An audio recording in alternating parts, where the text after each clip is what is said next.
क्या आयुर्वेद एलोपैथी से बेहतर है? मैं ये कहना चाहता हूं कि कंपैरिजन ही नहीं हो सकता।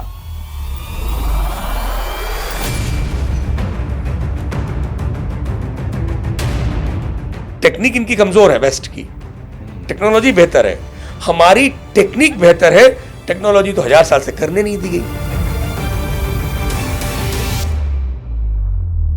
तो कुछ बीमारियां ऐसी हैं जिनके बारे में आयुर्वेद वालों को बोलने से मना करा गया है। अच्छा, आप पे केस कर दिया जाएगा यदि आपने जरा भी मार्केट में कुछ भी मार्केटिंग करी डायबिटीज की। का ये पॉडकास्ट वाला चैनल आप चला रहे हो, मैं इससे इतना प्रभावित हुआ कि मैं उडुपी से यहाँ पे आ गया। कारण ये सत्य है। अब देखिए जो बताने जा रहा हूं बच्चों की दवा, आप आश्चर्य कर जाएंगे, आप विश्वास नहीं मानेंगे सर। वो तीसरा दिन था, जुकाम का नामो निशान मिट गया। जब घर में खाना बना सकते हो तो दवाई क्यों नहीं बनाओगे? ये भी एक प्रोग्रामिंग करी गई, ले भैया स्क्रिप्ट खोली बड़ी बढ़िया, यूं खाली। क्यों? डॉक्टर साहब, कभी आपने अंग्रेजी दवा ली है कि नहीं ली है? जब से हमारा होश है तब से नहीं ली। होश आया तो आपने ली नहीं है? हम बिल्कुल नहीं लेते, हमारे बच्चों को नहीं देते। मैं तो सोच रहा हूँ कि आप पॉडकास्ट वाला, हमारी जो संस्था है, हम लोग एक जो है वो आयुर्वेद पर ही हम लोग कोर्स प्रारंभ करते हैं। आपकी शरीर में यदि खुश्की हो गई, रूखापन आ गया, तो हम उसे ऑयल से ऑयलिंग कर देंगे। ज्यादा ऑयल हो गया हम सुखा देंगे। टेम्परेचर ज्यादा हो गया तो कम करना है। गर्मी आ गई शरीर में, वो कहते साहब बड़ा गर्म हो गया, तासीर है, ठंडी तासीर की दवाई देंगे। बहुत ठंडी हो गई, हाथ पे ठंडा सब जम रहे हैं, हम गर्म दवाई देंगे। आपके शरीर में कठिन कठिन सब कठिनाई हो गई, काठिन्य हो गया है, तो हम इसको सॉफ्ट कर देंगे, मृदु कर देंगे। तो जो शरीर के अंदर के गुणों को बैलेंस में ला दे।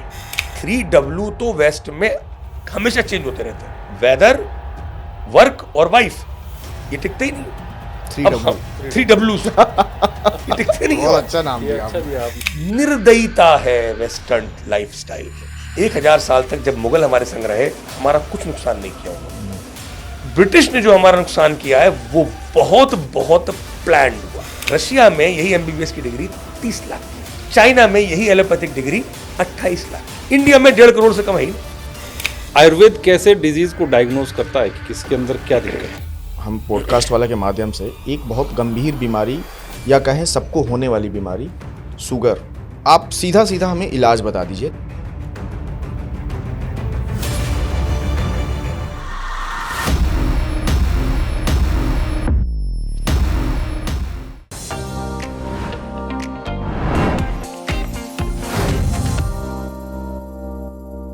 नमस्कार, मैं धर्मेंद्र द्विवेदी और पॉडकास्ट वाला पर आपका बहुत स्वागत है। मेरे साथ हैं मेरे सहयोगी अभिषेक कुमार नीलमणि। नमस्कार। आपने कभी ये सोचा है कि जब रामायण काल में राम और रावण जब लड़ रहे होंगे, लाखों सैनिक जब घायल हुए होंगे, तो उनका इलाज कैसे हुआ? कभी सवाल आया ये दिमाग में आपके? कभी कौन था? नहीं, मेरे दिमाग में तो नहीं आया, लेकिन ये एक जेन्युइन सा सवाल है जिसके बारे में आजकल सोचता नहीं, क्योंकि आजकल का ज़माना सब इंस्टेंट का हो गया है। बीमारी हुई, बीमार हुए, बुखार आया तो पैरासीटामोल खाओ, उतर गया। खांसी आई तो एक कफ सिरप ले लो, खत्म हो गया। घर में लोग मेडिकल किट भी रखते हैं, उस मेडिकल किट में भी बहुत सारी दवाएं। एक्सीडेंट हुआ तो आप ले गए ट्रॉमा सेंटर में, वहाँ डॉक्टर ने पट्टी बांधी, क्या लगाया, इंजेक्शन, आपका ब्लड रुक गया। लेकिन फैक्ट तो यही है कि जब युद्ध होता था तो तलवारें भी चलती थी, लोगों को जख्म भी होते होंगे, खून भी बहता होगा, और ये मॉडर्न साइंस थी नहीं, तो कुछ तो ऐसा ज़रूर रहा होगा जिससे इंसान जीवित रहा। अच्छा, मैं अभी पढ़ रहा था कहीं, ये भी था कि महाभारत के समय अर्जुन जो हैं वो 2 बार मृत्यु हो गई उनकी, उसके बावजूद वो वापस आए। तो कहीं ना कहीं कोई ना कोई साइंस, कोई विधा, कोई आयुर्वेद आयुर्वेद ही सुना है हम लोगों ने कि जिसकी उत्पत्ति धन्वंतरी ने की। समुद्र मंथन के बाद जो भगवान धन्वंतरी निकले, उन्होंने आयुर्वेद की रचना की और उसी से चलता रहा। तो हम ये सब चर्चा मैं आपको बता दूं कर क्यों रहे हैं। हम चर्चा इसलिए कर रहे हैं क्योंकि हमारे साथ आज जो विभूति हैं, जो गेस्ट हैं हमारे, वो आयुर्वेद में बहुत महारत है उनको। डॉक्टर तन्मय गोस्वामी जी, बहुत स्वागत है आपका। नमस्कार धर्मेंद्र जी, नमस्कार अभिषेक जी। तो डॉक्टर तन्मय गोस्वामी से हम आयुर्वेद पर बात करेंगे, उस आयुर्वेद पर जो विलुप्त होने की कगार पर है, जहां पर एलोपैथी ने सब कब्जा कर लिया है।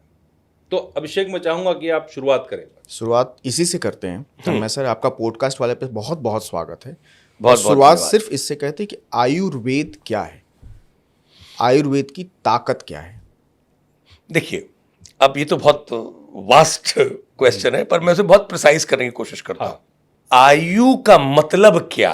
आयु का मतलब ये नहीं है जो लाइफ स्पैन आप देख रहे हैं। आयु इति चेतना संतान विस्तार इति आयु। चरक संहिता के ये जो बुक है हमारी, उसमें काफी चैप्टर्स हैं, उसमें सेक्शंस हैं, सूत्र स्थान है, उसमें एक चैप्टर आता है 30th चैप्टर। वो कहता है आयु का मतलब होता है हमारे अंदर की कॉन्शियसनेस। ये जो मैं, जो ये जो जीवित हूं, मैं जो ये बोल रहा हूं और आप जो ये मुझे सुन रहे हैं, अभिषेक जी की आंखों में वो जो चमक, आपकी आंखों में वो जो एक कौतूहल, जानने की इच्छा, ये है वो चेतना। उस चेतना का स्वास्थ्य, उस चेतना जिस शरीर में रह रही है उसका स्वास्थ्य, देखिए बहुत डीपर लेवल पे उनकी थिंकिंग रही है। उसको जहां पर चर्चा करी जाए, वो ऐसा वेद जो अथर्व वेद का एक उपांग है, उसको आयुर्वेद कहा है। और इसके 8 इसके अंग बताएं, अष्टांग है ये, इसे अष्टांग योग होता है। हाँ, अष्टांग योग होता है। वैसे ही अष्टांग आयुर्वेद है। काय बाल ग्रह ऊर्ध्वांग शल्य दंष्ट जरा वृषैहि।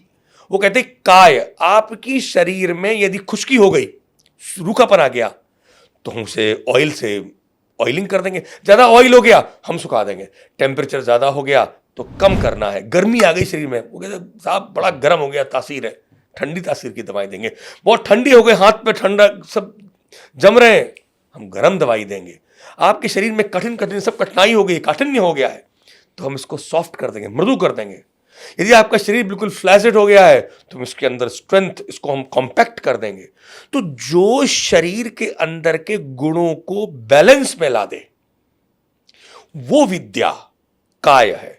बाल का मतलब है इसी में, कम डोज में बच्चों में। ये ग्रहों की चिकित्सा, अब आप सब लोग, हम लोग सब ठीक लोग हैं। आप कहते हैं नजर नहीं होती, मैं भी नहीं मानता था नजर होती होगी, लेकिन एक विवाह के बाद में वो एक स्त्री पुरुष, वो लड़के लड़की एक दूसरे को देखते हैं दूर से ना, देखने में ही एक दूसरे को जस्ट दृष्टि से उनके अंदर न्यूरो हार्मोन सिक्रीशन हो जाता है। आप लोग, हम सब लोग विवाहित लोग हैं, तो जो सिक्रीशन जो होता है जस्ट देखने से, तो इतना प्रभाव है दृष्टि का।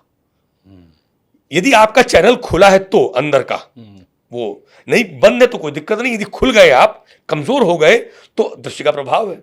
कमजोर है तो खाना देख करके मुंह में सलाइवा आ गई बिना कुछ छुए। तो ये जो जब ये चीजें हो सकती हैं, तो कोई ना कोई, यदि कोई व्यक्ति बड़ी बुरी दृष्टि से आपको देखता है, ईर्ष्या में देखता है, और यदि वह व्यक्ति अल्पसत्व है, कमजोर है, तो उस पर उस दृष्टि का प्रभाव भी पड़ेगा। इस पूरे विधा को ग्रह चिकित्सा में लिया गया। अब आप सोचिए कहां तक गए वो लोग। They have gone supracortical. शरीर तो काय में आ गया, then they went beyond body. उन्होंने कहा कि भाई वो सुप्राकॉर्टिकल, ये जो हम फ्रीक्वेंसी मैच करते हैं नेगेटिविटी से, कैसे हम अपने अंदर एक वो आत्मबल को बढ़ा दें कि हम वो नेगेटिविटी से कैच ही ना कर पाए, फ्रीक्वेंसी मैच ना हो। ग्रह ऊर्ध्वांग, अब ये ऊर्ध्वांग ईएनटी नहीं है हमारे यहां, सारा कुछ इंद्रिय, ये जो ब्रेन है ना, ब्रेन, ये हेड क्वार्टर जो है, जो पूरे शरीर को कंट्रोल करता है, इसके लिए इतना जबरदस्त वर्क किया है न्यूरो साइंस पर। बिना कोई सर्जरी के न्यूरो लेवल पर यदि इतना आपकी मेमोरी डेटा को बढ़ा सकते थे आयुर्वेद के माध्यम से, वो हर्ब्स हैं कि आप हजारों लाखों श्लोक ऐसे ही याद कर सकते हैं। ऐसे ही आंख बंद करके आप पर्वत के उधर क्या हो रहा है ये देख सकते हैं। वो कहते हैं आत्मा मन समाधाय तिरस्कृत अपि दृष्टितः। तिरस्कृत का मतलब जो तिरस्कार, मतलब जो दिख नहीं रहा आपको आकार, वो भी दिखने लग जाए। काय बाल ग्रह ऊर्ध्वांग। अब शल्य, सर्जरी। अरे अश्विनी कुमार ने तो दक्ष के सर को हटा करके जब काट दिया था रुद्र गणों ने, तो वहां पर घोड़े का, अश्व का सर लगाया था, और फिर वापस हटा के वापस लगाया था, है ना। तो सर्जरी थी। और ऐसी surgeries, non healing wound, ulcers हम लोग ठीक कर देते हैं, पर हमारे यहां surgery is a last resort. अभी क्या है, वेस्टर्न मेडिसिन में surgery is a first choice. भैया ऐसा तुम्हारा काम नहीं कर रहा है अंग, हटाओ इसको। हमारे यहां ये नहीं है। हमारे यहां अंतिम समय तक रिपेयर करो पंचकर्मा से, जब रिपेयर हो ही नहीं सकता है तब उसको रिप्लेस करो। देखिए ये हमारी और वेस्ट और ईस्ट की लड़ाई है। जब मैं जर्मनी पहली बार गया तो मैं देख रहा था कि वहां पे हर जगह रस्ते रस्ते पर धर्मेंद्र जी, अभिषेक जी, फर्नीचर रखा हुआ था रोड साइड। तो मैंने, जो मेरा मैनेजर था जो मुझे पहली बार टॉक के लिए गया था, मैं तो वो लेके गया वहां पे, तो मैंने उससे पूछा, मैंने कहा ये क्या रखा हुआ है इतना बढ़िया सब फर्नीचर? बोले इसमें क्रैक आ गया तो इन्होंने बाहर रख दिया। जब मैंने इनोवा ली थी 2008 में तो थोड़ी सी भी उसमें सर्विस पे गए, अब साहब हम लोग तो डॉक्टर लोग, अब वो कहे कि साहब ये तो पूरा का पूरा पार्ट बदलेगा। बदल लेंगे। वहां से 6 महीने काम करा हुआ एक मैकेनिक जो, उसने जब अपनी दुकान गैराज खोला, भाई साहब उसने बोला कि 3 साल तक डॉक्टर साहब गाड़ी आराम से चलेगी, क्योंकि वो हमारी मानसिकता रफूगर वाली है। अब एक रफूगर आपको नहीं मिलेगा यूज एंड थ्रो। पहले रफूगर मिलते थे, आपको मोहब्बत थी अपने उस कपड़े की तो आप वो रफू करके देता था। रेनॉल्ड पेन आया तो उन्होंने कहा कि ये भारतीय लोग बड़े दिमाग वाले हैं, सब ये रिप्लेस नहीं करते कुछ भी, ये रिपेयर करके चलाएंगे। तो उन्होंने यूज एंड थ्रो वाला पेन बनाया पहली बार रेनॉल्ड्स का। तो हमारे यहां रिप्लेस शरीर में भी नहीं, मेरी किडनी काम नहीं कर रही तो किडनी काम करवाओ, रिप्लेस नहीं करो। आप करनी है तो it will be the last choice. अब लीवर आराम से बोल देते हैं, ऐसे चॉकलेट लाने की बात कर रहे हो, लीवर लिया भाई रिप्लेस कर देंगे, कहाँ मिलेगा भाई ऐसे। अब देखिए क्या हो रहा है, वो ये शल्य जो हमारा शल्य है, सर्जरी है, वो इतना अद्भुत था। ये लोग कैटगट सूचर आप जानते होंगे, तो modern they have a catgut suture. क्या है वो? कैट का गट होता था बिल्ली की आंत के धागों से वो सूचर करते थे। फेयर इनफ, बहुत अच्छी बात थी। हमारे यहां सुश्रुत कहता है चीटे बड़े वाले जो चीटे होते थे ना, देखे होंगे अपने जो, उसमें बड़ा बढ़िया उसका वो होता है, वो लॉक सिस्टम होता है, वो काटता है जो बहुत कस के पकड़ लेता है वो। तो वो क्या करते, सर्जरी के बाद में दोनों सरफेसेस जहां पे कटी हैं उनको उस चीटे से कटवा देते थे और उसका ऊपर का हिस्सा अलग, वो पकड़े रहते थे, वो हमेशा के लिए पकड़ा रहता था। एंड इट इज सेल्यूलोज, वो डिसॉल्व हो जाया करता था अंदर। हमारे यहां जब सर्जरी होती थी तो आप लोग तो जानते हैं प्लास्टिक सर्जरी, भाई राजा का एक दंड था, नाक काट दो, और नाक कटा हमारे यहां ये सूप रखा के काल से चला आ रहा।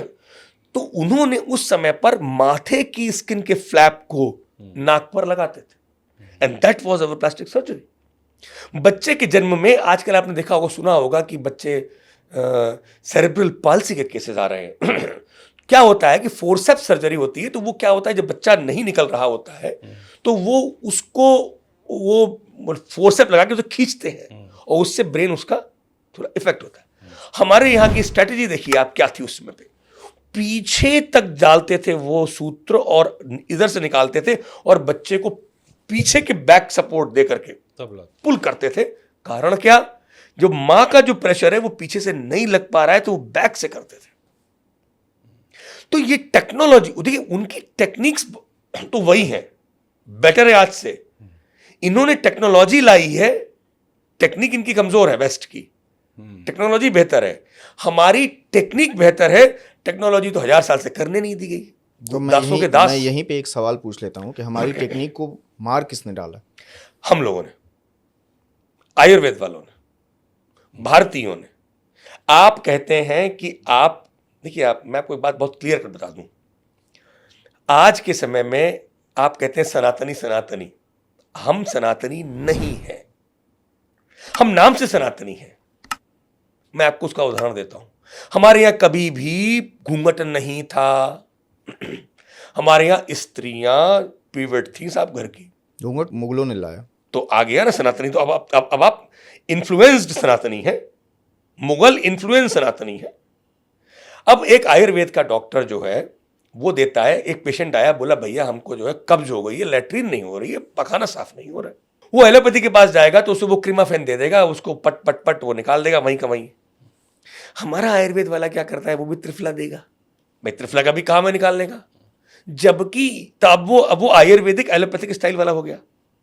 हमारा आयुर्वेद क्या कहता है कि भाई यदि आपके शरीर के अंदर कुछ भी गया, बॉडी इज ए पक्का बिजनेसमैन, इसका कोई इमोशन से लेना देना नहीं है। आपने यहां पेट में डाला, यदि उस खाने ने एसेंस सत्व शरीर को नहीं दिया, ये हड़ताल पे रोक लेता है गाड़ी, ना अब तुम बाहर नहीं जाओगे, अच्छा। हमें टैक्स दो। तुमने यहां से खाया, मुंह चलवाया, एंजाइम मेरे यूज करे और हमारे को तुमसे फायदा नहीं हो, तुम निकल जाओ बाहर ना। तो हम देते हैं खाना, अजीर्ण में अलसक हो जाता है। जब अजीर्ण होता है, मतलब जीर्ण जब ना हो, पाचन तो खाने को बोला है अलसक, आलसी होकर के वो खाना वहीं बैठ, उसे जाने ही नहीं देता है बॉडी। वो कहता नहीं जाने देंगे साहब, आपके अंदर जो बैठी आयु चेतना है वो नहीं जाने देती। वो कहती वाह वाह वाह, हमारे अंदर आ गया, कैसे चले जाए बिना कुछ दिए हमको, तुमने लिया क्यों, ऐसे ही आ गए क्या, टेस्ट के लिए आ गए थे क्या ना, वो तो आपने गड़बड़ी करी है। बॉडी का तो रूल है, वो कहता है अन्नम ब्रह्मा, अन्न ब्रह्म है, रसो विष्णु, रस विष्णु नहीं मिला, भोक्ता देव महेश्वर, खाने वाला जो भोक्ता है वो आप नहीं, आपने तो रुचि के लिए खाया है, वो महेश्वर खा रहा है, शिव। और शिव जी कहते हैं भैया ये तो विष्णु जी तो मिले ही नहीं, हमें रस तो मिला ही नहीं। अब वो फंस गया वहां पे। तो आयुर्वेदिक डॉक्टर क्या करता है, वो चित्रकादि वटी अदरक नींबू के संग में, सेंधा नमक के संग में देगा। अब वो जो खाना पच गया, अब पचेगा तो ये बॉडी कहती है इसको रुको मत, अब इसको फौरन इसको यहां से हटाओ, रफा दफा करो। अब आप सोचिए, ये तो है आयुर्वेदिक वैद्य की सोच अंदर वाली। पर जो एलोपैथराइज्ड जो आयुर्वेदिक डॉक्टर है, जो आजकल वाला है, वो तो उसका देखो, उसका तो मोटा मोटा है, सिम्टम आया फंसा निकाल, हार्ट में ब्लॉक हो गया है भैया, ब्लॉक कुछ खुले बोलेगा नहीं, पैर से निकालो, वेन लगाओ यहाँ पे, शंट खत्म। इंसुलिन नहीं पैदा हो रही है, ले भैया बाहर से लेके डाल दे। अब आपका गेटकीपर काम नहीं करता, 10% तो काम कर रहा था बेचारा। आपने क्या सोचा, उसको ठीक करने की बजाय आप एक और गेटकीपर ले आए, बैठा दिया आपने वहां पे। अब वो इंसुलिन एक्स्ट्रा ले आए आप। अब समझ रहे मेरी एनालॉजी? समझिए। अब वो जो 10% काम कर रहा था वो भी कर दिया उसने बंद। किडनी बंद हो गई, नेफ्रोसिस हो गई। आपने कह दिया, डिक्लेयर कर दिया ब्रह्मा बन के, nephrosis can not be reverse, भैया किडनी रिप्लेस कर, बाहर से ला दूसरी लगा। तो वो रिप्लेस थियरी का जो उनका जो सिस्टम है, वो उनका सिस्टम है भाई। उनका साइंटिस्ट वही काम करेगा जो वहां की कल्चर में वो पैदा हुआ। उनकी कल्चर रिप्लेसमेंट की विवाह में भी है। अब पति पत्नी में गड़बड़ हो गया, रिप्लेस कर। बिजनेस यदि ठीक नहीं चल रहा है तो वो उसका तो 3W तो वेस्ट में हमेशा चेंज होते रहते हैं, वर्ल्ड, वेदर, वर्क और वाइफ, ये टिकते ही नहीं है। 3W ये टिकते नहीं है। बहुत अच्छा नाम अच्छा दिया दिया आपने। वेदर, वर्क और वाइफ चेंज होती है वहां आदमियों के लिए। मैं स्त्री को दोष नहीं दूंगा। हमारे यहां साहब रिपेयर कर, वर्क को रिपेयर कर। आप अपनी दुकान एक बार खोल लिया है, आपका ये पॉडकास्ट वाला जो चैनल आप चला रहे हो, मैं इससे इतना प्रभावित हुआ कि मैं उडुपी से यहां पे आ गया। कारण ये सत्य है, बिल्कुल सत्य। आप वो चीजें ले रहे हैं जो वास्तव में समाज में आज की नीड है ये, और वो विलुप्त हो चुका है। विलुप्त हो रहा है। आप जागरूकता करा रहे हैं उन चीजों को। जब मीडिया का पतन अपने रूप में पतन चरम पर हो, अब आप सोचिए, पतन भी ऊंचाई पे चला गया। जब पतन ऊंचाई पे चला जाएगा तब कोई तो हो जो आवाज उठाए। तो मेरा क्या कहने का मतलब है कि यही बात मैं आपको बताना चाह रहा हूं कि वेस्ट का जब तक प्रभाव, अब वेस्ट का प्रभाव मीडिया पे पड़ गया। उन्होंने कहा देखो ऐसा है, ये काम हम मतलब छोड़ो, साइड में करो, बिजनेस की बात करो, क्या रिप्लेस करना है। बोले फायदा हो रहा है तो इंसान को भी रिप्लेस कर दो, फायदा हो रहा है तो सिद्धांत को भी रिप्लेस कर दो, फायदा हो रहा है तो मोशन पास कराओ भाई। बस ये आया, इसने कहा भाई कब्ज हुई। अब इसका दुष्परिणाम क्या होगा? आपने अपनी आत्मा के खिलाफ, वो कहती है भैया रस नहीं मिला, रस दे दे, हम खाने को बाहर खुद ही निकाल देंगे। निर्दयता है वेस्टर्न लाइफस्टाइल में। उसको इससे मतलब ही नहीं आपके शरीर पर क्या होगा। फिर कैंसर होगा। अब आप कहेंगे कि नहीं नहीं एलोपैथी से तो कोई दिक्कत ही नहीं है। अरे साहब साइड इफेक्टों का तो झड़ी लगी हुई है वहां पे। दर्द हो रहा है साहब, इसको 10 साल खाएगा पेन किलर, क्विक फिक्स हो जाए बस, अभी इस वक्त क्विक फिक्स कर दो इसका। अब व्यक्ति भी बड़ा खुश। अब उस पर देखिए उनकी गलती नहीं है, आप उनको अप्रिशिएट करिए वेस्ट को। उन्होंने अपने मार्केट के लिए उन्होंने पहले सोचा कि क्या चीज ऐसी पैदा करी जाए जो आदमी को वाह कर दे। चमत्कार को नमस्कार।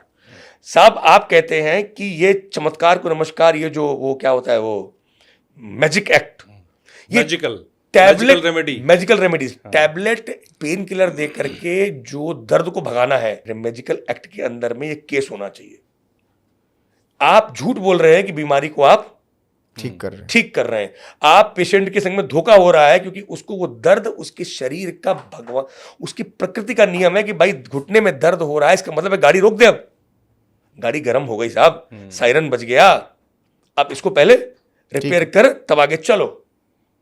आपने क्या किया कि उसको खुश करने के लिए, उसको चमत्कार को नमस्कार करने के लिए, उसको अपने में फांसने के लिए आपने पेन किलर दे दिया उसको। वो 12 घंटे 6 घंटे उसको आराम मिल गया, वो फिर खा रहा है। जब वो 1 साल खाने के बाद में जब उसने पूरा दर्द पता नहीं पड़ा, चलता रहा, अब घिस गया पैर, अब कह रहे हो ऑपरेशन करो।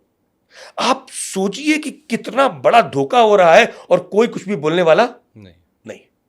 आयुर्वेद की पुस्तक में क्लियर कट लिखा हुआ है कि यदि किसी व्यक्ति को अतिसार हो जाए, लूज मोशन हो जाए, तो उसको सिर्फ संज्ञा सिद्धांत तक रोको मत। मतलब यदि अनकॉन्शियसनेस की परिस्थिति आने वाली हो तो ही डॉट लगाना, सील लगाना, मतलब लोपरामाइड जो देते हैं ये लोग, मतलब वरना अगर हो रहा है तो होते रहने दो। टॉक्सिन आ गए, वो शरीर की प्रकृति का नियम है, गंदगी निकाल, क्लीनिंग हो रही है, विष पहुंचा है, बॉडी बहुत बड़ी डॉक्टर है साहब, वो गंदगी नहीं रखेगी।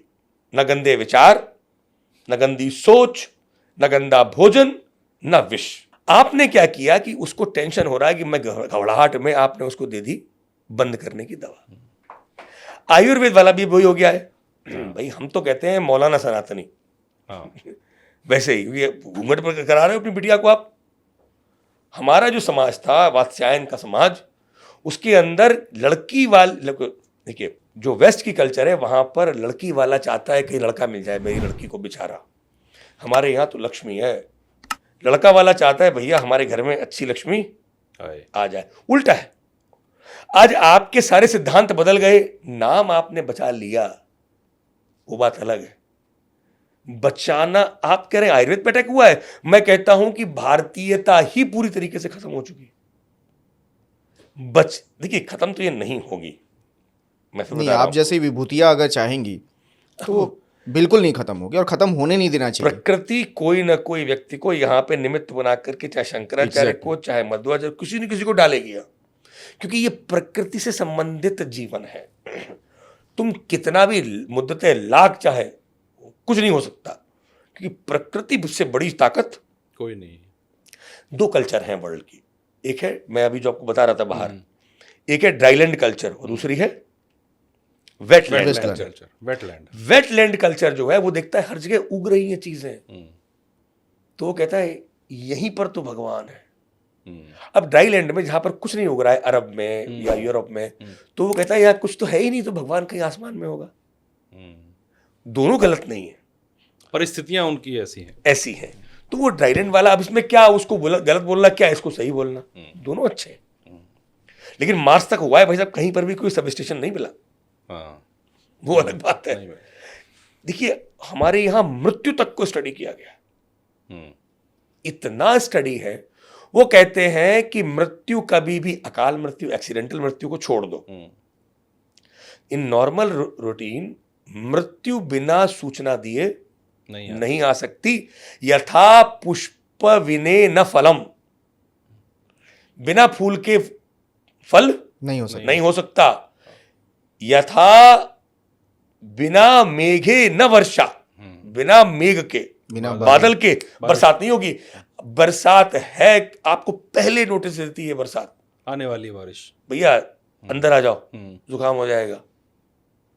वैसे ही मृत्यु कभी भी बिना सूचना दिए नहीं आती है। आयुर्वेद वैद्य को मृत्यु के सूचक सिम्टम्स की पूरी जानकारी कराई जाती थी। आप उनकी एडवांसनेस के बारे में सोचिए। लेकिन मेरा डॉक्टर साहब ये सवाल है, हम इतने इस चीज को लेकर के इतना संभ्रांत है, ये आयुर्वेद जो कि वेद का हिस्सा है, आप कह रहे हैं कि मृत्यु तक का आभास हो जाता है जो वैद्य होता है, उसके बाद भी ये चीज़ विलुप्त हो गई और आज दूसरी चीज़ें हावी हो गई।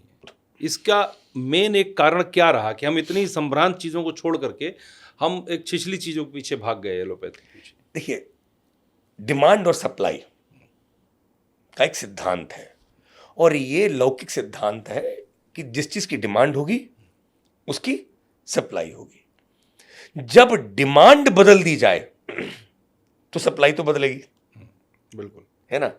तो देखिए वेस्ट, मैं वही कह रहा हूं, वेस्ट ने 1000 साल तक जब मुगल हमारे संग रहे, हमारा कुछ नुकसान नहीं किया उन्होंने। नहीं।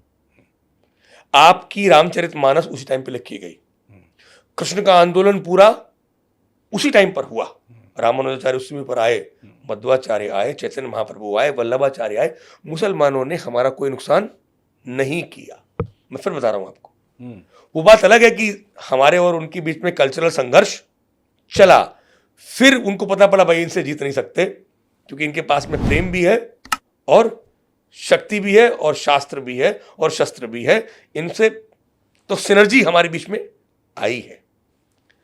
ब्रिटिश ने जो हमारा नुकसान किया है वो बहुत बहुत प्लान्ड हुआ है। मुगल ने तो आपकी आयुर्वेद की और सारी वास्तु की, ज्योतिष की, धर्मशास्त्र की पुस्तकें जलाई हैं। बख्तियार खिलजी को जब बीमार हुआ था वो, तो वैद्य राज से ने बोला कि हम आपको दवाई देंगे, बोला नहीं, ये तो हमारे मजहब के खिलाफ खिलाफ है, हराम है। तो उसने बोला ठीक है, तुम किताब पढ़ते हो अपनी, बस तुम वो किताब पढ़ना। उसने उनकी जो होली बुक थी उसमें, जो भी बुक थी वो, उसमें उसने दवाई का लेप लगा दिया, लेप लगाया था। बस वो ऐसे करके उसकी आदत थी, या वो जो भी कुछ उसको छुआ, मेडिसिन का प्रभाव इतना जबरदस्त था कि उसके टच से भाई एब्जॉर्ब होती है मेडिसिन, नेल सबसे इन्फेक्शन जाता है ना, नैनो मेडिसिन है हमारे यहाँ, रसशास्त्र, एल्केमी, और वो ठीक हो गया। उसने वैद्य जी को बुलाया, बोले क्या किया तुमने? बोले ठीक हो गया, कुछ मंत्र किया? बोले नहीं, हम मंत्र नहीं करें, हमारी औषधि आपकी किताब में थी। बोला ये इतने ताकतवर है तो मैं अपने धर्म का प्रचार यहाँ पे नहीं करूंगा, कर ही नहीं पाऊंगा, कर नहीं पाऊंगा, ये तो बहुत एडवांस्ड है। तो उसने कहा जलाओ इनकी सारी किताबें। ये चंगेज खान से सीखा था।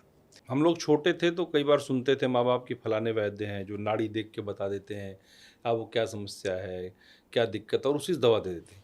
अब कोई आज के जनरेशन में ऐसा है नहीं जो वैद्य बनना चाहे। ये भी एक बहुत बड़ी मुझे लगता है वजह हो गई है। मैं तो ये कहता हूं यही एक तरह से ब्लेसिंग्स इन डिस्गाइज हो गई है धर्मेंद्र जी।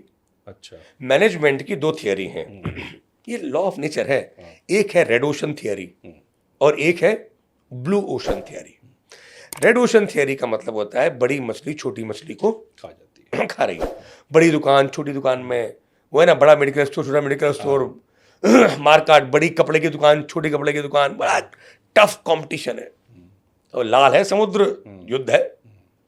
ये सारा एलोपैथी का जगत रेड ओशन है। आयुर्वेद का है ब्लू ओशन। कुछ मछलियां हैं साहब, बढ़िया काम कर रही हैं और वो बढ़िया करियर बना रही हैं। एक एलोपैथी से ज़्यादा अच्छा काम मैं कर रहा हूं। जो सारे यहाँ के पैसे धन्ना सेठ और पॉलिटिकल लीडर्स जाते हैं अमेरिका ट्रीटमेंट कराने, देखो साहब, गांव का जाता है कस्बे में, कस्बे वाला जाता है शहर में, शहर वाला जाता है राजधानी में, और राजधानी वाला जाता है स्टेट की राजधानी वाला दिल्ली में, एम्स में। और दिल्ली और ये इनके पास ज़्यादा पैसा आ गया तो सीधा विदेश। और विदेशी हमारे यहाँ ट्रीटमेंट कराने उल्टा आ रहे हैं। ये विडंबना क्यों है? मैं आपसे अगला सवाल सिर्फ सीधा कर रहा हूँ, बहुत सीधा। क्या आयुर्वेद एलोपैथी से बेहतर है? मैं ये कहना चाहता हूं कि कंपैरिजन ही नहीं हो सकता। मतलब आप बेहतर बता रहे हैं? दोनों चीजें अलग हैं, क्योंकि दोनों चीजें हेल्थ को ठीक कर रही हैं, पर दोनों की जो अप्रोच, एक ही अप्रोच है क्विक फिक्स, ये निकाल काट लगा, और इसमें बिजनेस जुड़ा हुआ है, मैन मेड है वो। एक नेचर मेड है, और क्विक फिक्स के सिद्धांत को मानती नहीं है। वो कहती तो पेन हो रहा है, वो कहता वायु को ठीक कर, पहले वायु ठीक होगी पेन ठीक हो जाएगा। उन्होंने कहा अजीर्ण ठीक कर, कब्जियत ठीक हो जाएगी। दो चीजों को कंपेयर तब करोगे ना जिनके सिद्धांत एक हो। भाई चीज यदि एक एरिया में काम कर रही है तो वो एक नहीं हो सकती, दोनों चाहिए। हम इस 21वीं शताब्दी के आयुर्वेदिक वैद्य हैं। मैं कहता हूं कि क्विक फिक्स है तो जाओ एलोपैथी के पास में, मैं नहीं रोकता। हमारे उस जमाने में क्विक फिक्स साइकोलॉजी थी, पर वो क्या थी? हमारे यहां अफीम की अहिफेन आसव था, अहिफेन की औषधि, विजया मांग की दवाइयां थी। अब ये क्लिनिकल marijuana लिया है लाइसेंस लेकर के, राजाश्रय में है ना वो, अफीम की दवाएं, ओपियोड, सब ये जितने भी इनके आते राजाश्रय हैं, में है, सब सरकार के सारे control में। एलोपैथी कंट्रोल में है। आयुर्वेद वालों के पर काट दिए। पहले जो थे हमारे दादाजी गुल्लू गोसाई, हमारे बाबा जी के जो बाबा थे फर्रुखाबाद में, वो ऐसे वैद्य थे जो मरे हुए व्यक्ति की जीभ में पोटली लगाते थे, वो एक पत्थर में घिसते जिसमें वो सोना करा जाता है, और जीभ में डालते थे सबलिंगुअल। मरा हुआ इंसान यदि 1 घंटे के, एक मुहूर्त, 1 घंटा नहीं, 48 मिनट के अंदर मरा हुआ है तो बैठ जाता था। पूछ लेते थे कि भैया कहाँ पैसा गड़ा हुआ है, यदि विल नहीं हुई तो अच्छा, वो 5, 6, 10, 15 मिनट के बाद में फिर वो जाता था वो। अच्छा, ऐसा होता था। अरे खूब, ये तो हमारे दादाजी ने हमको ये विद्या दी है, हमारे पास में ये विद्या। मरे हुए को जीवित कर देना थोड़ी देर के लेकिन लिए। हाँ, 1 मुहूर्त के अंदर हो तो, मतलब शरीर में अभी भी प्राण वायु है, वायु बाहर गई, अंदर ला सकते हैं आप। अरे ये एल्केमिक पावर्स नहीं है साहब, आप कंपेयर ही नहीं कर सकते। 200 साल अहेड है हम लोग। कंपेयर नहीं कर सकते, हम कह सकते हैं बेहतर है, नहीं बोलेंगे, नहीं कहेंगे। आप कुछ मामलों में आप बेहतर हैं, कुछ मामलों में एलोपैथी बेहतर है। उन्होंने टेक्नोलॉजी के मामले में वो हमसे बेहतर है, टेक्निक में हम बेहतर हैं। लेकिन ये बताइए कि जैसे कुछ चीज़ें हैं जब आप कहते हैं कि ये मैजिकल रेमेडी होती है, तो कभी कभी ऐसा वक्त आता है जब इंसान वाकई बहुत तकलीफ में रहता है, चाहिए कोई फिक्स उसको, तो उसके लिए क्या आयुर्वेद में क्या है? आपके तो ऊपर काट दिए ना। इमरजेंसी राजाश्रय के लाइसेंस पर डिपेंड है, और राजाश्रय का लाइसेंस आपसे छीन लिया गया है, क्योंकि राजाश्रय पहली बार है जब मिनिस्ट्री ऑफ आयुष बना है, था ही नहीं। आप तो साइड में पड़े हुए थे कोने में कहीं, मिनिस्ट्री ऑफ हेल्थ में। आपका बजट ही नहीं था। हमारे व्यूअर्स को राजाश्रय समझा दीजिए क्या है। गवर्नमेंट कंट्रोल करती है इमरजेंसी को, क्योंकि मौत से बुरी चीज कुछ नहीं। वो डॉक्टर जो भी दवाई देगा इमरजेंसी की, वो गवर्नमेंट की रेगुलेशन बॉडी के तहत होती है। ये राजा के आश्रय और राजा के आदेश और राजा के नियंत्रण में होती है। राजाश्रय की जो गवर्निंग बॉडी बनाई जाती है, रेगुलेटिंग बॉडी बनाई जाती है। आपको छोड़ दिया गया, आप तो इंडियन हेरिटेज हो, जैसे इंडियन हेरिटेज की बिल्डिंग की कोई वक़्त नहीं है इंडिया में। आप इंग्लैंड में एक पुराना घर तोड़ के दिखा दीजिए, केस पे केस हो जाएंगे। You cannot break any ancient monument. तो आपको इंडियन हेरिटेज बनाया किसने? आयुर्वेद को। आयुर्वेद को बनाया हमारी ही राजाश्रय ने, क्योंकि आपका ये जो देश भारत है ना, ये ब्रिटिश ने स्थानांतरण किया है। ब्रिटिश ने उस समय पर जान लिया था कि ये आयुर्वेद रहेगा तो हम यहाँ पे बिजनेस नहीं कर पाएंगे। वो बिजनेसमैन थे, देखो वो राज्य इसलिए कर रहे थे, उन्हें बिजनेस करना था। उन्होंने ये जान लिया कि भाई इसको कैसे खत्म करो।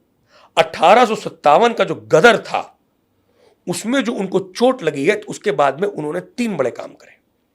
उन्होंने इंडिया में आईपीसी, इंडियन पीनल कोड 1890 में लेके आए। उसके पहले कोर्ट सिस्टम नहीं था। उन्होंने उसके बाद में हेल्थ को और एजुकेशन को अपने कंट्रोल में लिया। बोले इनकी एजुकेशन को पहले कंट्रोल में लो। उन्होंने अपने बोर्ड बनाए, उसके अंतर्गत पढ़ाई कराई इंग्लिश की। यहां से हर व्यक्ति इंग्लैंड जाता था, लंदन रिटर्न होता था। उन्होंने सिविल सर्विसेज शुरू करी उस टाइम। उन्होंने उस टाइम पर लॉ शुरू किया, और Indian tribal act, criminal tribal act के नाम पे क्षत्रियों की जाति समूह के समूह उड़ा दिए।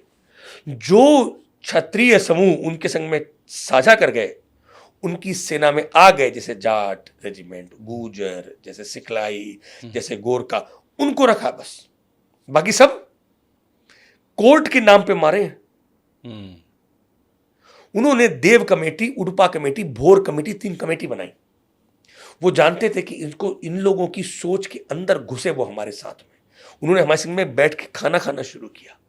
1 लाख अंग्रेजों ने बस। उन्होंने क्या करना शुरू किया कि भाई, बोला एक काम करो, ये आयुर्वेद हम तो एक्सेप्ट कर लेंगे, आप पहले रिसर्च करके बताओ कि ये मेडिकल सिस्टम है कि नहीं। उडुपा कमेटी साउथ में सेट करी, भोर कमेटी नॉर्थ में, देव कमेटी ईस्ट बंगाल में सेट की गई, और तीनों की रिपोर्ट उन्होंने खुद लिखवाई है। रॉल्स रॉय वो जो हुआ करते थे उन्होंने। ये फेक मूढ़ नंबिका, जो हमारे कर्नाटक में शब्द है, मतलब अंधविश्वास, और ये मैजिकल रेमेडी है।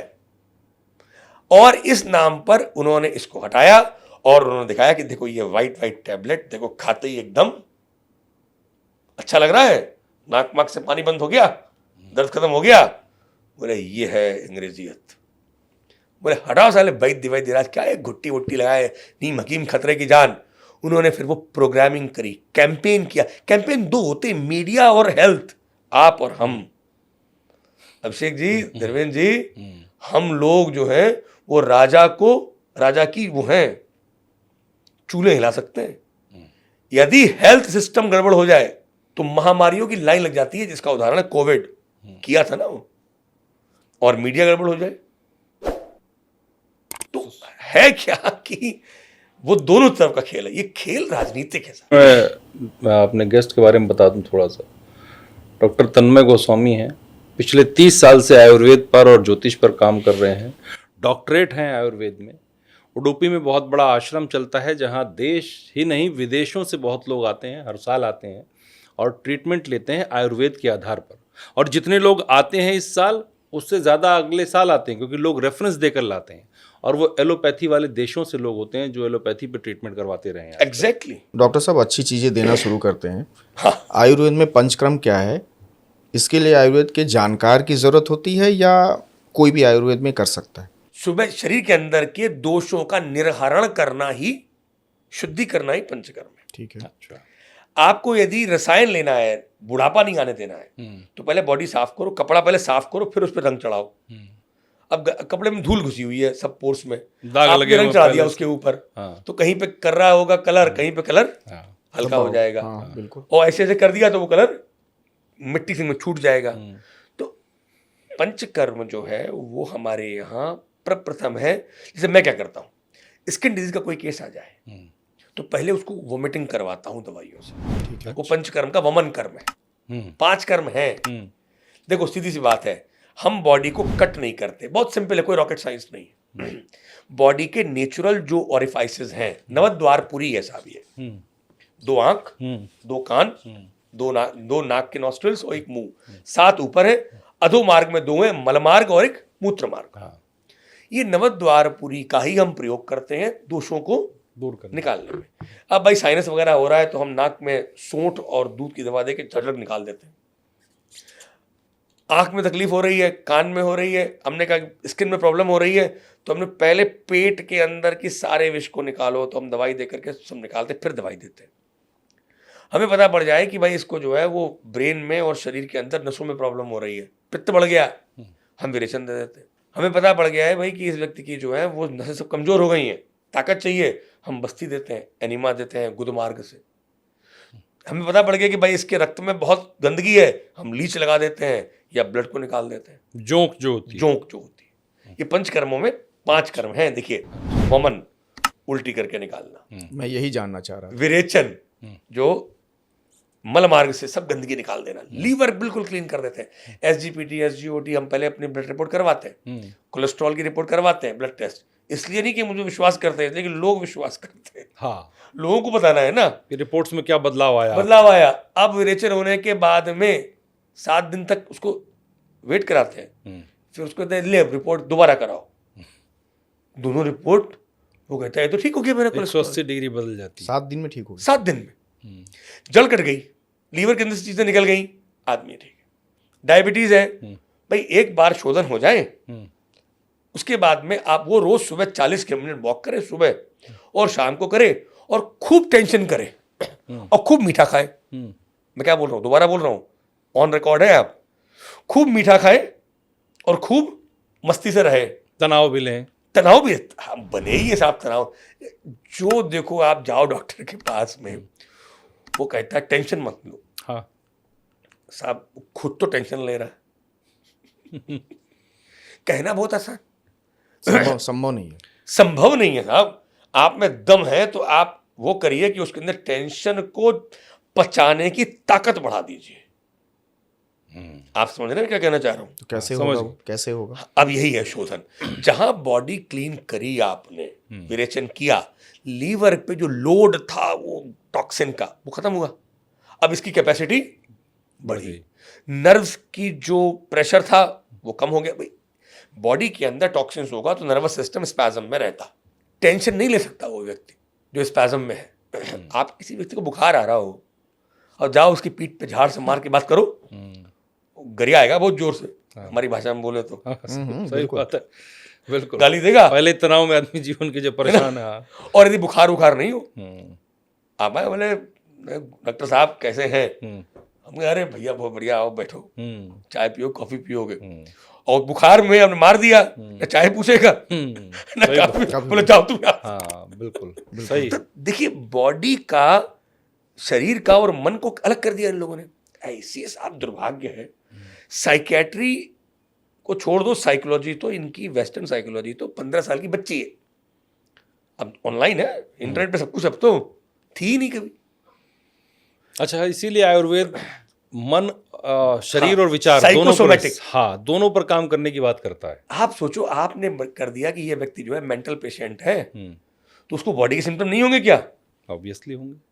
क्वालिटी ऑफ लाइफ ठीक करने का मनी नहीं है, 2 करोड़ की डिग्री है भाई, उसका काम है क्विक फिक्स कर दे। इस समय ये जो बहरा रहा है, माइंड चिल्ला रहा है या रो रहा है, ये थोड़ा सा डिप्रेशन है तो रो रहा है, और एंजाइटी हो गई है तो चिल्ला रहा है, शांत कर दिया। आप बहुत डॉक्टर साहब बड़े बढ़िया, करा क्या तुम्हारे संग में? अच्छा, कुछ नहीं किया। तो आज का आयुर्वेद कट नहीं करता जैसा आप बोल रहे थे अभी? नहीं, कट भी करता है जी। पंचकर्मा जो है वो non invasive removal of toxins है। जीसस क्राइस्ट की बड़ी अच्छी एक लाइन है, hate the sin not the sinner, जो गांधी जी भी कहते थे, गांधी जी भी कहते हैं, पाप से घृणा करो, पापी से नहीं। पापी से नहीं। लीवर्स को मत काटो भाई, लीवर के अंदर के पापी को निकाल दो ना। दोष निर्हरण वमन से किया, दूसरा विरेचन से किया, 2 हो गए। तीसरा नस्य, ये बहुत बड़ा काम है ऊपर का। नासा ही शिरसो द्वारम, नाक सर का द्वार है, गेटवे ऑफ इंडिया है ये, गेटवे ऑफ हेड। इसका जो दुरुपयोग है इसकी कोई सीमा नहीं है। अच्छा, लोग जितना आपको ब्रश करना है ना, उतनी आपको नाक साफ करनी चाहिए, बताने वाले नहीं है। कोई टेंशन नहीं करिए, जितनों को बता लो। प्रकृति ने शायद यही सोचा हो कि आराम से हमने सब कुछ तुम्हें दिया है भारतीयों, खाने को खूब है, 6 ऋतु दी है, बढ़िया खाना, हर मौसम का अलग खाना, बढ़िया आराम से जियो। तो उन्होंने कहा कि ले अब तो देखिए, प्रकृति का यदि आप सम्मान नहीं करेंगे तो प्रकृति आपको जीने नहीं देगी। नाक साफ कैसे करें? सुबह उठ करके कहते हैं घ्राणिवारम पिबेत दिनकर उदय समय। जब दिनकर का उदय हो रहा हो, जो घ्राण वारी पीता है, शतायु भवेत सदा, वो 100 साल जीता। नसें फिट रहती, कुछ नहीं करना है। हाथ देखो, ये हस्तमेव प्रधानतमम यंत्रम, हाथ से बड़ा यंत्र कोई नहीं, कोई नहीं है। बाकी सारे यंत्र इसी के सपोर्ट के लिए बने। साहब मैं तो नेति वेति के चक्कर में पड़ता नहीं, मैं लेता हूं यहाँ पे जल और सीधा नाक में डालता हूं और इधर से निकलता है। 3 बार सुबह ब्रश करने के बाद में वॉश बेसिन में क्लीनिंग करता हूं, तो इधर से नाक वार्म वाटर रखता हूं, जल लेंगे गुनगुना, और इधर निकल आएगा। बस इसके लिए प्रैक्टिस करनी होगी कोई? कुछ नहीं करना। हाँ, करिए, 2-3 दिन में आपको झन्नाहट होगी सर में, क्योंकि दिक्कत है, कफ ब्लॉक है। बाद में अच्छा लगेगा, चेहरा चमकेगा, सर भारी भारी नहीं होगा। सर भारी और भैया कॉफी लेके आओ, चाय लेके आओ।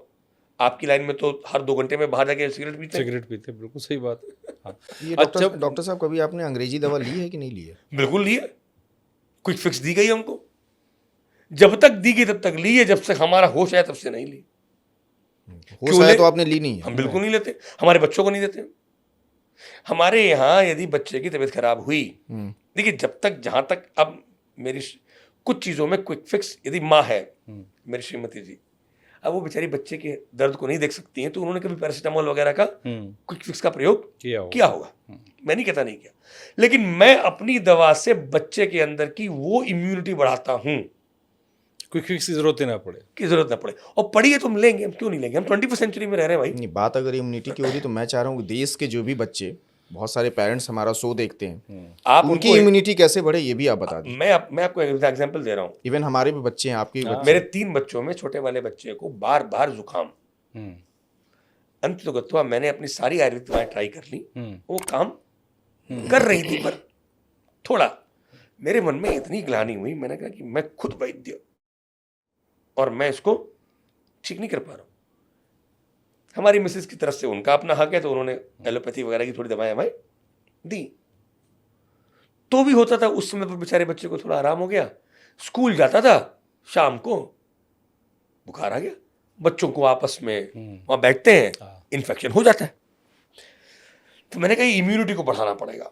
जब मैंने रिसर्च करी, अब आप सुनिए, आपके सारे जो वीक्षक हैं, वीक्षण कर रहे हैं ना इस कार्यक्रम को, संस्कृत में शब्द है वीक्षण, देख रहे हैं, देख रहे हैं, दृष्टा श्रोता भाव से बैठे हुए होंगे, इसी इंतजार में कि आप कब कुछ ऐसी दवाइयाँ और इलाज बताएं ताकि उनको कभी कोई बीमारी ना हो। अब देखिए जो बताने जा रहा हूं बच्चों की दवा, वो आप आश्चर्य कर जाएंगे। अश्वगंधाघृतम बाल्य पोषणम, बच्चों में पोषण के लिए योग रत्नाकर ने बाल अध्याय में एक घी बताया है, अश्वगंधा प्रोसेस्ड घी। जबकि अश्वगंधा जनरली लोग बलिष्ठ होने के लिए बड़े बूढ़े लेते हैं, बच्चों को नहीं देते। मुझे ये समझ में आया कि इम्यूनिटी वीक का मतलब है कि नरिशमेंट माल नरिशमेंट है।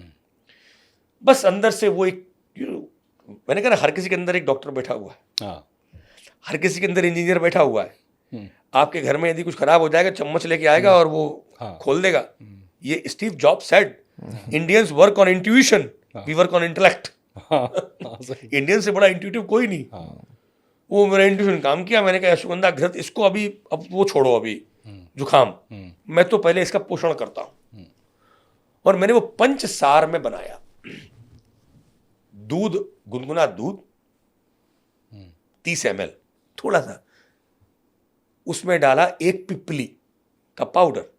पीपली हम लोग बोलते हैं, पाइपर लॉन्गम। एक काली मिर्च राउंड होती है, लंबी वाली होती है, छोटी पीपली। कूटा डाला और थोड़ा सा शहद और ये अश्वगंधा घृत और थोड़ा सा खांड वाला शक्कर, और इसको ब्लेंड किया। वो आते हैं ना आजकल वो जो एयर टाइट वाले ग्लासेस, उसको मैंने मंगाया और अच्छी तरह से हिलाया, करीब 5 मिनट। मेरा तरीका है हनुमान चालीसा करते हुए मैं हिलाता हूँ। और मैंने इस बच्चे को कहा, पी बेटा आप रोज। आप विश्वास नहीं मानेंगे साहब, वो तीसरा दिन था, जुखाम का नामो निशान मिट गया। वो जुखाम की दवा दे रहा था तन्मय गोस्वामी, वैद्य हार गया। पोषण की दवा दी और तन्मय गोस्वामी अपने बेटे में जीता। एंटीबायोटिक देती रही श्रीमती जी, रिलैप्स हो रहा था। देखिए, आप फेनेटिक ना बने और लकीर के फकीर ना बने। हम लोग बहुत खुले दिल के लोग हैं। हम लोगों ने अंग्रेज भगा दिए पर पैंट शर्ट ले लिया साहब। हम लोगों ने जूते ले लिए लेकिन इन्हें भगा दिया। हमने अपने घर की पूजा नहीं छोड़ी, हमने इनका कैलेंडर ले लिया। घर में वही घर में नहीं है वो, हमारे घर में तो हमारा देसी एकादशी और द्वादशी और वो वाला कैलेंडर चलता है, चंद्रमा वाला। लेकिन हम बाहर, हमसे बड़ा प्रकृति को और विधि को और परिस्थिति को देश काल के हिसाब से चलने वाली कोई कम्युनिटी, कौम है ही नहीं। इसीलिए हम अभी भी जिंदा हैं।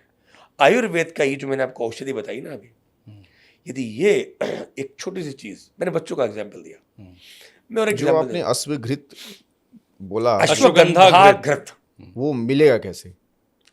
मैं तो कहता हूं दुकानदारी बंद करो इस मामले में। घर के अंदर जी गाय का देसी घी लेके आओ जी, 100 ग्राम, 100 ml, चलो भाई आधा किलो ले लो, क्योंकि व्यूअर समझेंगे नहीं, मैंने इसलिए हाँ ठीक है, बिल्कुल सही बात।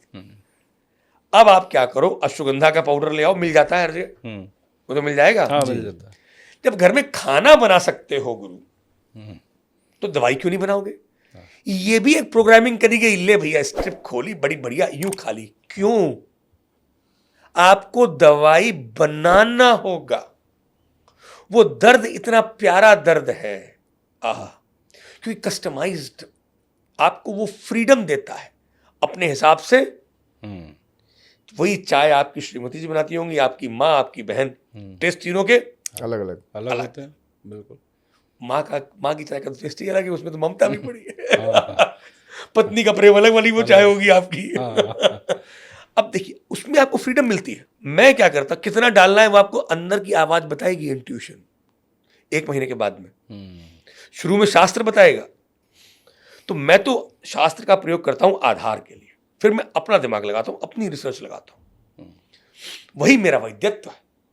वैद्य शास्त्र के बेस पर बैठा हुआ रिसर्च साइंटिस्ट है। अब मैंने क्या किया कि मैंने अश्वगंधा का 100 ग्राम अश्वगंधा लिया, उसको 1 लीटर करीब करीब आधा लीटर पानी में डाला। 400 ml होना चाहिए, पर मैं ज्यादा डालता हूं थोड़ा, ये मेरा अपना है। उबाल के इसको चौथाई कर दिया, पानी को चौथाई, इतना उबाला। अब वो जितना भी अश्वगंधा का सत्व है वो सब पानी में आ गया। भैया खाना बनाते हो, चाय बनाने में तकलीफ होती है, वो को छोड़ता नहीं है। बच्चे की दवा नहीं बनाओगे, अपने लिए नहीं बनाओगे। इसी काढ़े को छान करके इसको अब आप क्या करें, एक कढ़ाई में ये आधा किलो घी धीमी आंच में रख दो, और ये जो काढ़ा है ना इसको डाल दो, 100 ml बचा है, 150 ml डाल दो, और धीरी आंच में इसे थोड़ा थोड़ा चलाते रहे। भैया खीर बनाते हो ना भैया, 1-2 घंटे में सारा पानी उड़ जाएगा, उड़ जाएगा। अब जो बचा है वो क्या है, अश्वगंधा का घी है। अब यही मार्केट में वो लेवल लग करके बिक रहा है, और 8,000 बड़ा महंगा महंगा है। और अब तो आज उसकी कोई गारंटी भी नहीं कितनी प्योरिटी हो। क्या पता डाला ही ना। 10,000 रुपए किलो मैंने देखा है। अहमदाबाद एक जगह गए थे, वहां पे मैं नाम नहीं लूंगा, मैं तो मैंने देखा था 10,000 रुपए किलो घी अश्वगंधा घी। भैया जो मांग ले, जितनी बड़ी गाड़ी में आया है उतना बड़ा पैसा लग जाता है। अच्छा, जो जैसे हम एलोपैथी की बात करते हैं, तो आपकी बीमारियों के लिए आजकल बहुत तरह के टेस्ट होते हैं, आप भी करवाते हैं टेस्ट, ब्लड टेस्ट, ये वो। आयुर्वेद कैसे डिजीज को डायग्नोज करता है कि किसके अंदर क्या दिक्कत है? आयुर्वेद की डायग्नोसिस शुरू हो जाती है जैसे ही आदमी बैठता है। यदि बैठते समय पर व्यक्ति बार बार जमीन को कुरेद रहा है, यदि मैं अपने मुंह को छू रहा हूं तो ये गुरु है, वृषभ राशि पे है, लग्न हो गया। मैं ऐसे कर रहा हूं तो मेष हो गया। मैं बार बार ऐसे, भाई बच्चे की साइन लैंग्वेज को हमारे यहां बड़ी इंपॉर्टेंस दी गई है। इसीलिए पहले जमाने में वैद्यराज, कविराज और दैवज्ञ होते थे, ज्योतिषाचार्य होते थे। तो हम आपके सामुद्रिक शास्त्र को पहले पढ़ते हैं, बॉडी के दर्शन, अच्छा, फिर हम स्पर्श करते हैं साहब नाड़ी का। आपकी नाड़ी हमारे लिए गिटार बजाने वाले जैसा वो 3 सितार स्ट्रिंग से कितने गाने निकाल दे। हम आपके अंदर की सब कुछ चीजों को पकड़ सकते हैं, लेकिन हमारा मन और हमारी आत्मा एक साथ हो तो जैसे पर्वत के उधर आप देख सकते हैं, आपके शरीर के अंदर हम पुरकाय प्रवेश कर जाते हैं। सिर्फ नाड़ी से हम प्रवेश करते हैं आपके शरीर में। अच्छा, बाकायदा स्कैन करते हैं, तो उससे सारी बीमारियों का आपको ये पकड़ लिया और ये हमको सेंसेशन मिल रहा है और हम ध्यान में। लेकिन जो लोभी है, जिसके दिमाग में बिजनेस घूम रहा है, उसका तो टाइम बर्बाद हो रहा है। लेकिन जो वैद्य है, इसीलिए वैद्य बहुत बड़ी चीज है साहब, बहुत सम्मानजनक होता था वैद्य। निकाल लेता है वो चीज आपके शरीर के अंदर से जो आप नहीं देख सकते। आप अपने आप को देख सकते हैं क्या? शीशे में देखते हैं, वो भी उल्टा है भाई। हाँ, उल्टा दिखता है। शरीर के अंदर कहाँ देख पाते? शरीर के अंदर तो कोई देख ही नहीं पाता। बाहर भी प्रतिबिंब है, बिंब कहाँ देखा किसी ने अपना? आप मुझे देख रहे हैं, मैं आपको देख रहा हूं, पर मैं अपने आप को कहाँ देख पा रहा हूं? शीशे में भी दिख रहा है, जल में भी दिख रहा है, तो उल्टा सीधा सीधा उल्टा। तो जो हमारी डायग्नोसिस है ना, वो नाड़ी से होती है। अच्छा, फिर हम उस समय की जन्म पत्र बनाते हैं, और आपके जन्म की जन्म पत्र मिल जाए तो दोनों को कंपेयर करके जेनेटिक जो डिकोडिंग है, टाइम की डिकोडिंग करते हैं। और उसके बाद में जो आयुर्वेद में जितनी भी तरह की वात पित्त कफ है, उसको हम जज करते हैं। और हम बीमारी नहीं ठीक करते, हम वात पित्त कफ को ठीक करते हैं। ये वात पित्त कफ, इस पे मेरा अगला सवाल था, क्या होता है? जो हमारा दर्शक सामान्य आम आदमी है वो समझे कि वात पित्त और कफ क्या होता है, जिस पर आयुर्वेद काम करता है, और जब इनकी अधिकता या न्यूनता होती है तो किस तरह की बीमारियां होती हैं लोगों को। मैं तो सोच रहा हूँ कि अब पॉडकास्ट वाला हम लोग जो, और हमारी जो संस्था है, हम लोग एक जो है वो आयुर्वेद पर ही, आपके इतने बढ़िया गहन प्रश्न है, पंचकर्म आ गया, हाँ। वात पित्त कफ आ गया, हम लोग कोर्स प्रारंभ करते हैं। जरूरी है, ये जानना जरूरी है मैं लोगों फिर को। कह रहा हूँ, देश को बताना जरूरी है क्या चीजें हमारी विलुप्त हो गई हैं हाँ। और कितनी, मतलब हम असाध्य बीमारियों को भी इससे ठीक करते हैं। बिल्कुल अभिषेक जी, मेरे पास में जब पेशेंट आता है, एलोपैथी वाले की बड़ी प्रॉब्लम है बेचारे की।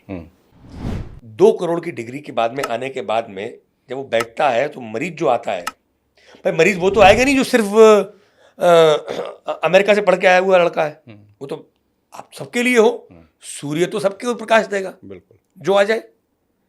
वो डॉक्टर साहब हमारी वायु जो है, बात बढ़ गई और डॉक्टर साहब पेट से चढ़ी सर पे चढ़ गई और यहां फंसी है। और भाई साहब उनके डेविडसन हैरिसन किसी भी किताब में ये बात कैसे यहां से चढ़ी और सर में गई और हाथ में फंसी, ये टर्मिनोलॉजी के बारे में वो बेचारा अनभिज्ञ है। वो इसको उठा करके सीधे सेक्रेटरी के पास भेज देता है।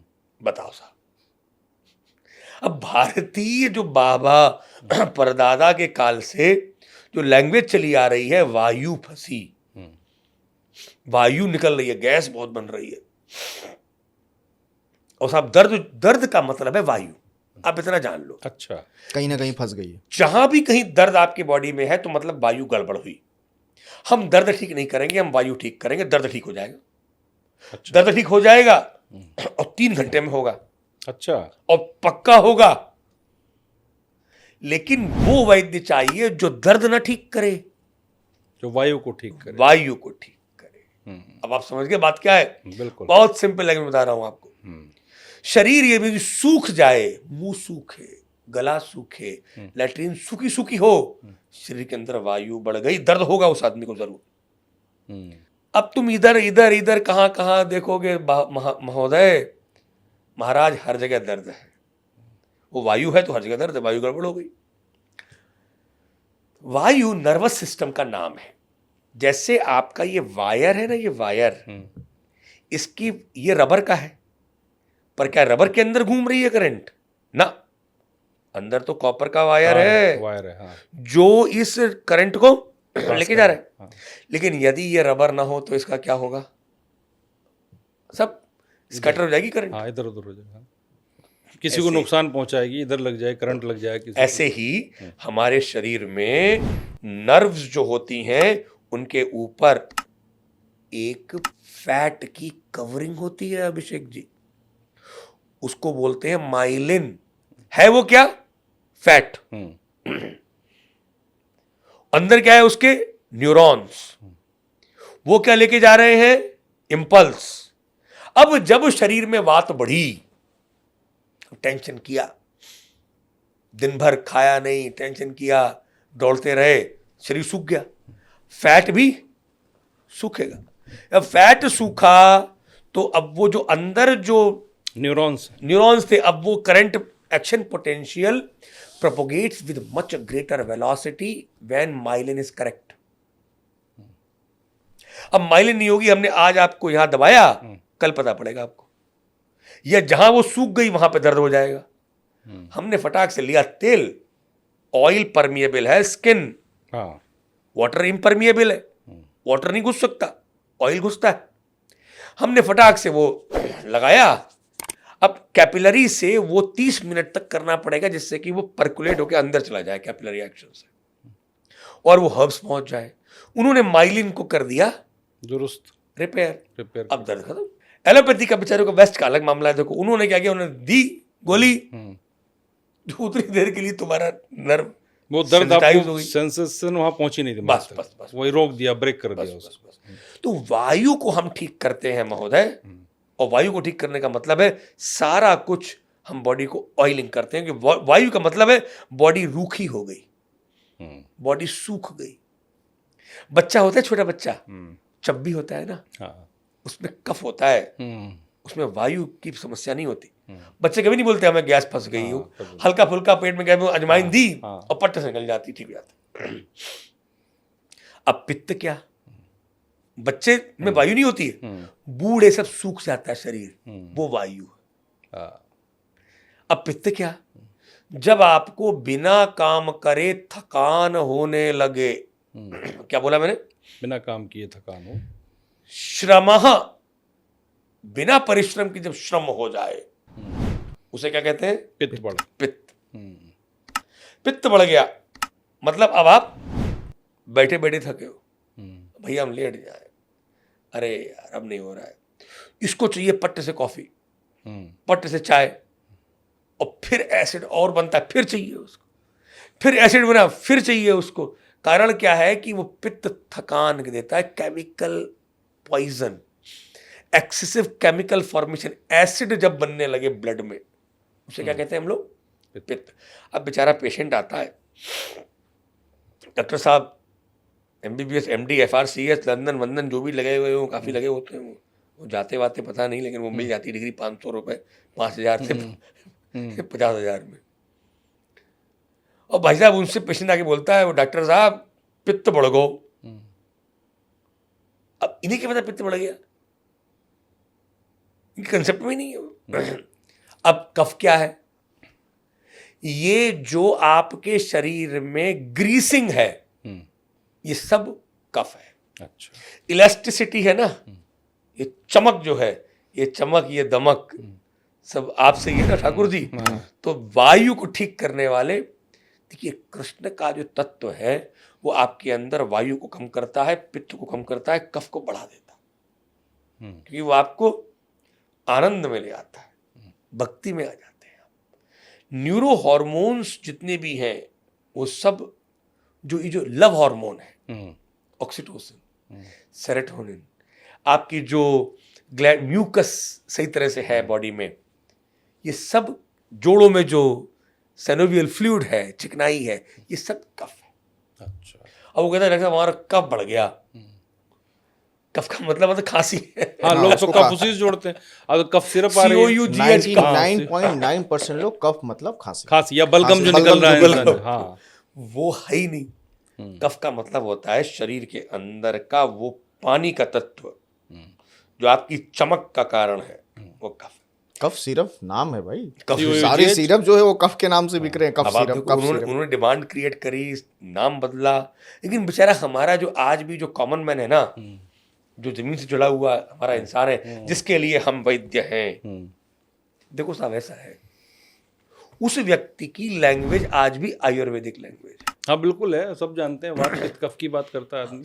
और ये इतना बड़ा चैलेंज है आज के, मैं इसीलिए कहता हूँ एलोपैथी डॉक्टरों को, थोड़ा सा आयुर्वेद सीख लो, तुम्हारी प्रैक्टिस थोड़ी सी और बेहतर हो जाएगी। हम पॉडकास्ट वाला के माध्यम से एक बहुत गंभीर बीमारी या कहें सबको होने वाली बीमारी, शुगर, मुझे है, डायबिटिक, जो ये कैपिटल बन गई है, जो है ये भारत तो कैपिटल कहा जा रहा है, कैपिटल होने की वो बात हो रही है। तो ये आप सीधा सीधा हमें इलाज बता दीजिए, ताकि हम दोनों, हम भी, धर्मेंद्र जी या और भी लोग, हम या जितने भी वो सुन रहे हैं, सब दवाइयों पे हैं। मतलब अगर रोजाना दवाई ना खाएं तो उनका शुगर जो लेवल है वो बढ़ जाता है। बिल्कुल क्योर करना है तो आयुर्वेद में हम क्या करें कि बिल्कुल क्योर हो जाए, धीरे धीरे हो, एक साथ ना हो, लेकिन खत्म। हमारा मुंह बंद करा गया है इसमें, और मीडिया पे एक्चुअली में यदि आप लीगल मैटर को जानते होंगे तो कुछ बीमारियां ऐसी हैं जिनके बारे में आयुर्वेद वालों को बोलने से मना करा गया है। अच्छा। आप पे केस कर दिया जाएगा यदि आपने जरा भी मार्केट में कुछ भी मार्केटिंग करी डायबिटीज की। जो लॉ में जो बीमारियां दी गई हैं, मैरिज एक तो वो मैजिकल एक्ट है, और एक बीमारियों की लिस्ट है एक, जिस पर सिर्फ अधिकार बपौती एलोपैथी की ही है। और वो कौन सी बीमारी है उनमें? एक है डायबिटीज। आप जाइए, ऑन रिकॉर्ड है, निकालिए। इसलिए क्योंकि ये बीमारी क्रिएट करी गई थी, इसलिए हम लोगों को पहले ही चुप करवाया गया।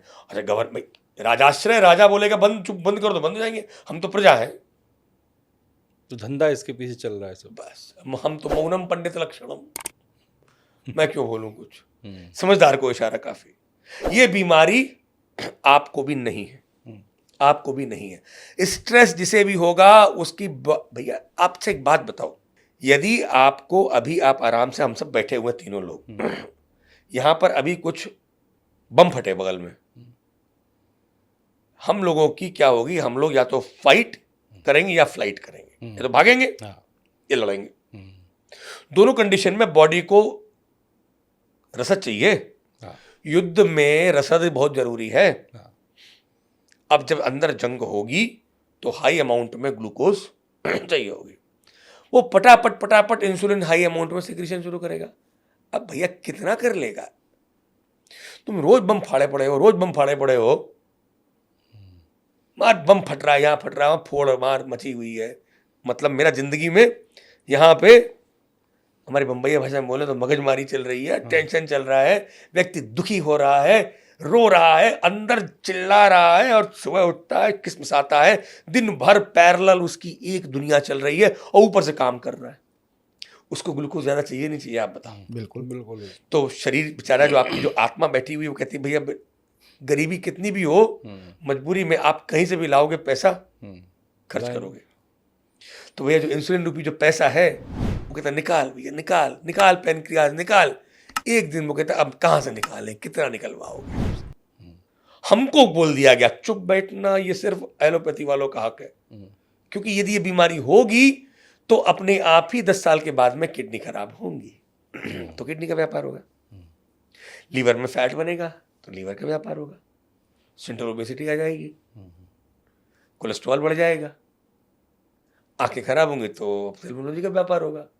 बोले कुछ एक ऐसी बीमारियां पैदा करो जो बीमारियों को पैदा कर दे, और ये बोल दो कि ये बहुत ज्यादा बोलते हैं भारतीयों की बात, हर चीज का इलाज है, बोले पहले ही बंद कर दो, तुम्हारा ज्ञान नहीं चाहिए, बहुत हुआ तुम्हारा ज्ञान। तो ये क्या मुंह बंद करने वाली बात जो आप कह रहे हैं, अभी भी बंद है मुंह?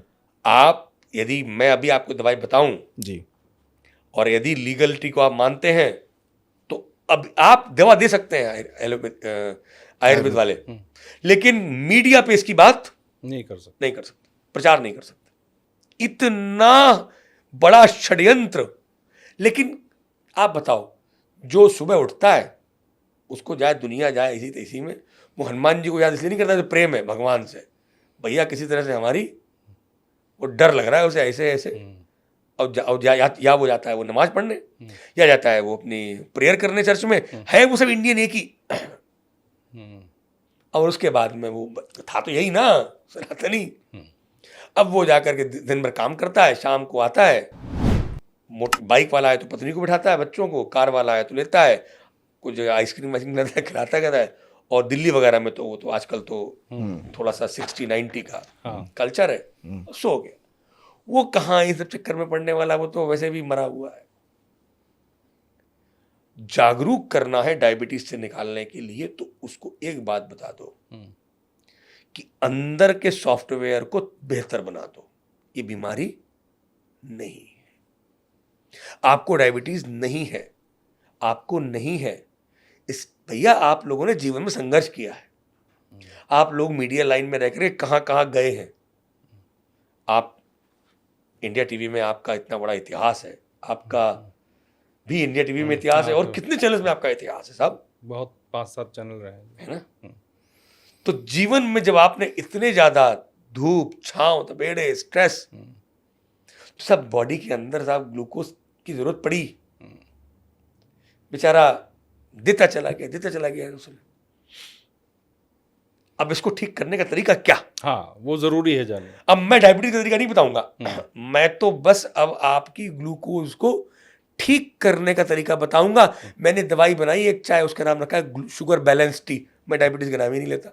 अब कर लें एक केस मेरे ऊपर, मैं देता हूं सब ऑथेंटिक शास्त्र के श्लोक, उस पर करो केस। हाँ सही बात है, उस पर क्या करेंगे, क्योंकि लॉ भी तैयार है आपके खिलाफ, क्योंकि उसके बिजनेस, देखो उसकी गलती नहीं है, व्यापार है साहब। आप किसी के व्यापार को चोट पहुंचाओगे तो वो छोड़ेगा क्या? नहीं, माफिया है। लोड को कैसे कम करा जाए, इसके लिए लोड कम नहीं करना है, स्ट्रेस को मत कम करिए। हम बने ही हैं स्ट्रेस लड़ने के लिए, क्षत्रिय हैं साहब, आए दुनिया में कुछ करने। आपके अंदर के ओज को बढ़ा दीजिए, सॉफ्टवेयर में थोड़ा सा वैल्यू ऐड कर दीजिए। अब वो कैसे करेंगे?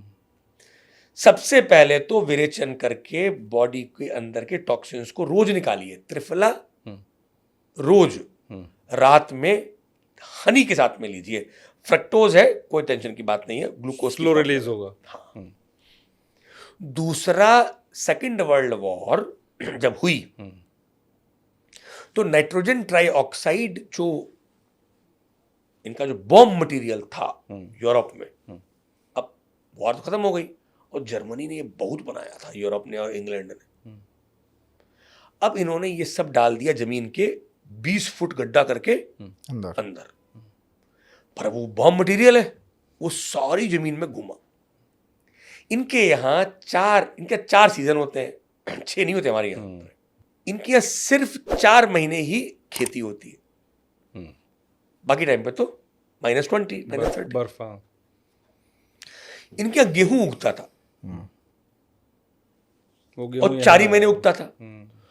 वो नाइट्रोजन ट्राईऑक्साइड की जमीन में उसने 12 महीने की फसल 3 महीने में दे दी, 4 महीने नहीं, 3 महीने। ग्रोथ इतनी दे दी उसको, यूरिया। हाँ। अब देखो, they are very smart people, never ever criticise your competitor और योर डैमेजर ऑल्सो। सीखो उससे। कौटिल्य की ये नहीं थी। उन्होंने कहा यार थर्ड वर्ल्ड कंट्री में ये सब चीजें, एग्रीकल्चर होता है। बोले वहां ट्रॉपिकल है, वहां सन है।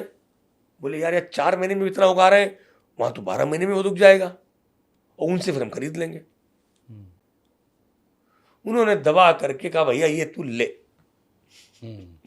और हमें दे दिया उसने। हम लोग गेहूं बहुत कम खाते थे। हाँ, हम लोग गोजा ही खाने वाले लोग हैं। हाँ, जौ, यदि गेहूं खाते भी थे तो उसमें जौ मिला कर बाजरा खाते। मिलाते। हाँ, हमारे यहाँ उन लोगों को पता थी, आयुर्वेद में लिखा हुआ है गेहूं अकेले नहीं खाते। गेहूं बड़ा वृक्ष होता है, मतलब बड़ी ताकत देता है गेहूं। लेकिन अब जो तुम ताकत वाली चीज को रोज खाओगे तो उसको पचाने की ताकत भी तो चाहिए ना। तो हमारे यहाँ इसलिए उसमें जौ और बाजरा मिलाते। गोजाई सुना हुआ आपने? हमारे योग रत्नाकर स्पष्ट लिखता है गोजाई का सेवन करें। अब गोजाई मिलती नहीं, कोई शहर में तो मिलती नहीं, गांव में मिल जाए बहुत कम उगाते, कोई उगाता ही नहीं है। उगाती नहीं। तो जौ मिलाया करते थे हमारे यहाँ के जो बिजनेसमैन बाणिये होते थे, पंसारी वाले, वो गेहूं में जौ को मिला के गोजाई देते थे। अब क्या हो गया, आप दनादन गेहूं उन्होंने फिर गवर्नमेंट ने जब वहां से ये मंगाया, उनकी गवर्नमेंट ने हमारी गवर्नमेंट से करी टैप। हमारी गवर्नमेंट ने ये पंजाब और हरियाणा के इस एरिया में दिया और कहा हम खरीदेंगे, आप उगाइए, पैसे अच्छे मिलेंगे, धंधा समझ आ गई ना अभी क्या चल रहा है। हेल्थ का तो वाट लगी,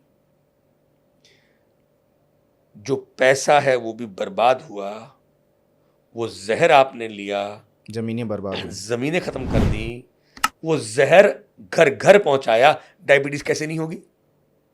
और खा रहे हो पिज्जा, और आप लोगों को क्यों नहीं होगी? आप लोगों के जीवन में खाने की क्वालिटी कितनी है मीडिया वालों की? कोई क्वालिटी नहीं है, कहीं भी कुछ मिल रहा ना है, क्वालिटी ना टाइम है। और इसीलिए कहा जा रहा है कि भारत डायबिटीज कैपिटल बन जाएगा। आप सोचो, न टाइम न क्वालिटी, और दबा करके बम फट रहे हैं चारों ओर। यार सोचो ना इस शरीर के अंदर क्या हो रहा होगा। इतनी फुर्सत किसके पास सोचने के लिए आज? तो बम फटेगा तो वो इंसुलिन फूक गई। इंसुलिन ही नहीं फूकी, बहुत सारे सर्किट फूके हुए हैं, वो नाड़ी से देखते हैं। उसकी वजह से, सही कह रहे हम्म, अब पहले तो ये भाई निदान परिवर्जन का बोलते हैं हमारे यहाँ, निदान का परिवर्जन करो, कारण को छोड़ो। अब सबसे बड़ी जो इसकी दवाई है वो है करेला। जितनी भी कड़वी चीजें हैं उन सब में इंसुलिन सिक्रेशन के को स्टिमुलेट करने की कैपेसिटी है।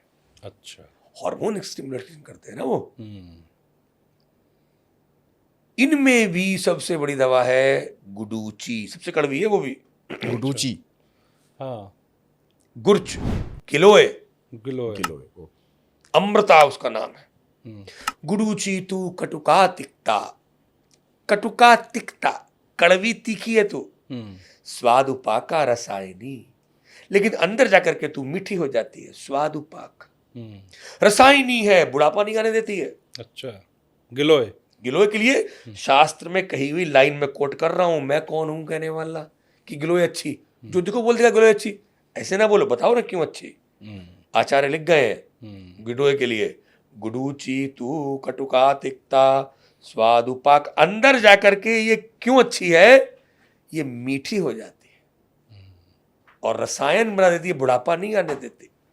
मतलब ये आपके अंदर सिक्रीशन की कैपेसिटी को बढ़ा देगी इंसुलिन। बस 40 मिनट वॉक करो, गोजई खाओ, सारी कड़वी चीजें शुरू कर दो, मीठा भी खाओ। ये बड़ा गेम।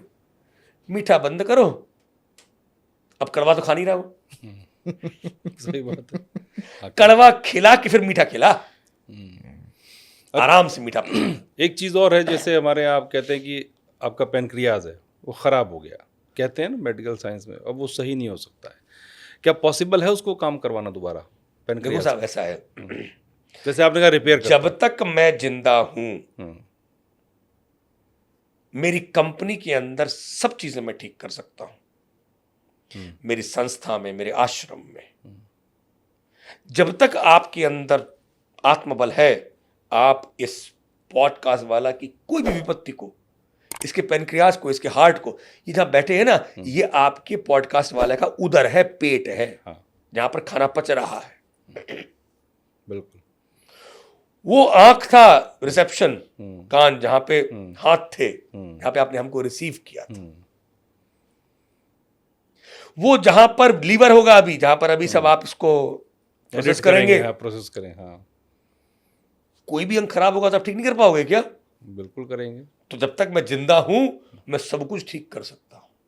यदि मेरे अंदर आत्मबल है, मैं अपने पेशेंट के अंदर आत्मबल भी बढ़ाता हूं भागवत और भगवत गीता से। आजकल एक डिजीज हो गई कैंसर हमारे देश में, जो आप गेहूं से बता रहे हैं, सब डायबिटीज, तो क्या कैंसर जैसी बीमारी का भी आयुर्वेद इलाज करता है? देखो साहब ऐसा है, आयुर्वेद की जो सबसे बड़ी जो ब्यूटी है वो ये है कि उसने दो काम बहुत बढ़िया करे। उसने एक तो मृत्यु के साइन को पढ़ने की कला सिखाई है। आप कैसे जान लो कि भाई इसका अब अंत तो आ गया, गया। इसको ट्रीट मत करो, इसको आराम से घर की चौखट पे बैठाओ, जाना सभी को है, तिल बिछाओ, सफेद कपड़ा बिछाओ, तुलसी जी रखो, दीप रखो और बढ़िया बढ़िया मंत्र पढ़ो और बैंड बजा बारात के संग में इसको विदा करो। विदा करो। यूस्टेसिया नहीं, जाते समय पर नेचुरली जा रहा है वो। सूचना उसको मिल गई वैद्य को, अब जाने का टाइम आ गया है, उसने देख लिए बादल बरसात के। दूसरा काम किया है उसने, दो कैटेगरी बनाई, भेषज साध्यानाम रोगाणाम। भेषज साध्य रोग, जो दवाइयों से ठीक होने वाले रोग हैं। एक है जो भेषज से अब ठीक नहीं हो सकते, जिन्हें असाध्य रोग कहा जाता है। असाध्य। तो उसने क्लियर कट बात करी है, भाई ये साध्य है और ये असाध्य। असाध्य। असाध्य में आप कभी भी प्रॉमिस न करें। वात रोगम तो असाध्यस्तु, वात रोग असाध्य है। अच्छा। दैव योगे न सिद्ध्यति, देव योग से सिद्ध होता। वैद्यम न प्रतिज्ञास्तु, वैद्य प्रतिज्ञा न करे। अनुमाने न साधयेत, अनुमान प्रमाण से इसको ठीक करे। अच्छा। वैद्य प्रतिज्ञा करता था कि हम ठीक कर देंगे, क्योंकि वो देखता था कि ये साध्य है या ये असाध्य। और वो पहले पेशेंट जाता था इसलिए नहीं ठीक होने, वो जाता था कि भैया हम मरने वाले या जीने वाले। जीने वाले हैं तो दवाई के संग, या ये ठीक होके बिंदास जिंदगी। वैद्य ये बताता था ये असाध्य है, इसका इलाज नहीं है, अब हम तुमको शक्ति देंगे कि आप इसको मैनेज करके गाड़ी चलाओ। जो साध्य रोग है, तो बड़ा सा प्रसंग आता है, आत्रेय और मैत्रेय दो ऋषि के बीच में विवाद हुआ। ये जिनको आयुर्वेद की शिक्षा दी गई थी पहले, वो आत्रेय आत्रेय थे। और मैत्रेय हैं जो धर्मगुरु थे। हाँ, धर्मगुरु आए आत्रेय के पास में, ये चरक संहिता के चरक सूत्र स्थान के 10वें अध्याय में दिया है। मैत्रेय बोले कि तुम क्यों ये इलाज विलाज कर रहे हो, यदि जो मरने वाला है वो तो मरेगा, जो जीने वाला है वो जिएगा। कौन है जिसने मरने वाले को रोक लिया और कौन है जिसने जीने वाले को मार दिया? ये सब बकवास। जैसे आजकल बहुत लोग कहते हैं सब बकवास। हाँ, ये बात मैत्रेय ने बोली थी आत्रेय को। आत्रेय का यही जवाब था, ये आपके प्रश्न में ही छुपा है इसलिए बता रहा हूं मैं। आत्रेय बोले अहम भैषज्य साध्यानाम रोगानाम चिकित्साम कुरुते गुरुदेव। वो सिर्फ जो भेषज साध्य रोग है उन्हीं की चिकित्सा में करता हूं, पंचकर्मा से और औषधियों से। भेषज असाध्यों में मैं सहायता करता हूं। हाँ। तो वो बोलता है, मैत्रेय फिर बोलते हैं, जब वो ठीक हो ही जाएगा, साध्य रोग है ना, तो दवाई क्यों, ठीक होने वाला ठीक हो ही जाएगा, ठीक है, मरने वाले को आप नहीं कर रहे हो। तो आत्रेय कहते हैं यदि कोई गिरा है तो उठ सकता है, लेकिन यदि मैंने डंडा दे दिया तो जल्दी उठेगा ना। भेषज साध्य का मतलब है कि हम उसको उस सफरिंग से बाहर निकालना चाहते हैं, जितना जल्दी हो निकालना है, क्विक फिक्स से नहीं। वो तो धोखा है। दारू पिला दी भाई, तू रो रहा है, दारू पी ले, अगले दिन फिर सुबह रोएगा वो, फिर दारू पी ले, फिर रोएगा, फिर दारू पी ले, ये नहीं। हम उसको डंडा देंगे, उठेगा वही। जो उठना ही नहीं चाहता है उसका इलाज संभव नहीं। तो यदि वो जो कैंसर है, दो तरह के कैंसर है साहब, एक प्राण लेने के लिए आया हुआ कैंसर, एक कैंसर है जो जिंदगी में सीख देने आया है। मैं दो कैंसर में डिवाइड कर लेता हूं। अच्छा। मैं उस कैंसर में क्लियर बताता हूं, भाई तू जा, ये दवा खा, थोड़ी आत्मबल बढ़ा। पर जिस कैंसर में सीख के लिए आया है ना, पूर्व जन्म के कर्मों के कारण, ये ज्योतिष से पता पड़ जाता है। अच्छा। उसका इलाज संभव है।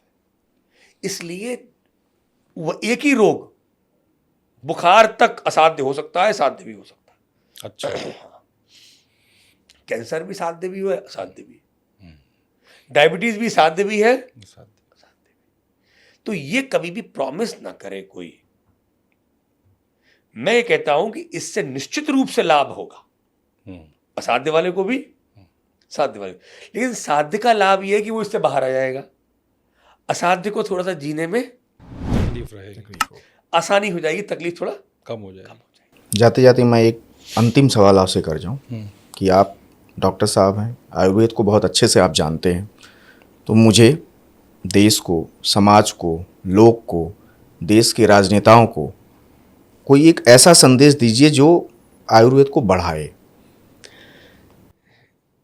देखिए, समाज में राजाश्रय सरकार की नीतियां जब तक खुला सपोर्ट नहीं देंगी, तब तक कोई विधा, कोई विज्ञान रेगुलेशन के तहत होकर के जन जन तक पूरे सिस्टम की तरह नहीं पहुंच सकता। ठीक है, एक तन्मय गोस्वामी, एक तात्या टोपे और एक रानी लक्ष्मीबाई 1857 में सब अलग अलग युद्ध लड़े, सिस्टम में नहीं लड़े।